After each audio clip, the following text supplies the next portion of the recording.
La dermatillomanie est le triturage pathologique de la peau. Ce trouble se caractérise par l'incapacité de pouvoir cesser de vérifier, triturer et ou gratter sa propre peau de manière excessive et répétée.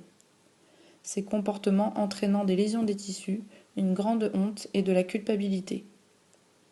C'est une pathologie encore peu connue en Europe, des professionnels comme des patients.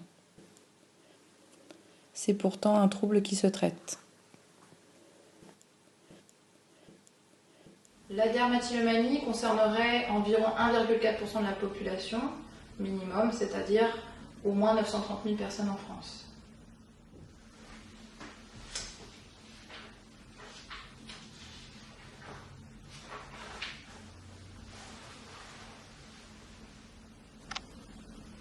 La dermatillomanie a été identifiée pour la première fois en 1898 par un dermatologue français, le docteur Louis Brock.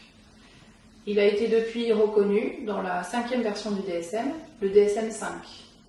Il a été classé dans les TOC et apparenté. Plus précisément, on pourrait dire que la dermatillomanie est un trouble impulsif, compulsif et addictif.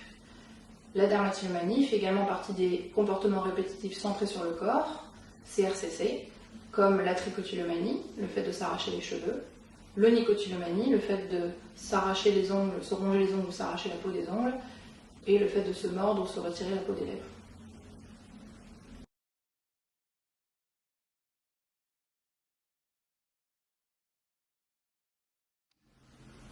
Les causes de la dermatillomanie peuvent être multiples.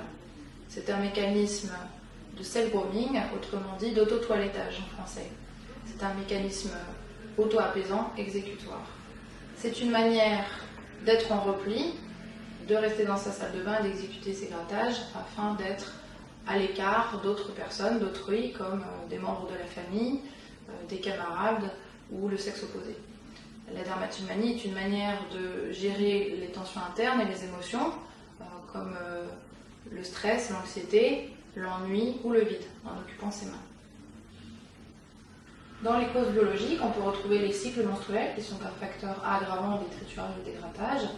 D'un point de vue neurologique, un article en avril 2016 a démontré que les personnes qui avaient une dermatillomanie avaient une sous-activation fonctionnelle significative, autrement dit, des problèmes dans l'inhibition de certaines actions.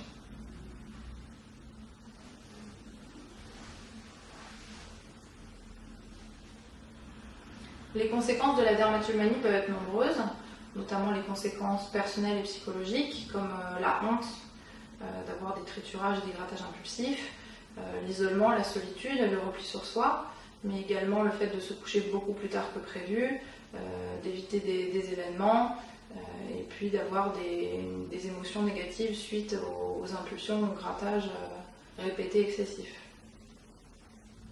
Au niveau des conséquences sociales et professionnelles, on peut retrouver un évitement de certaines soirées, occasions sociales, le fait de sortir, de voir certaines personnes, le fait de pratiquer un sport en collectif.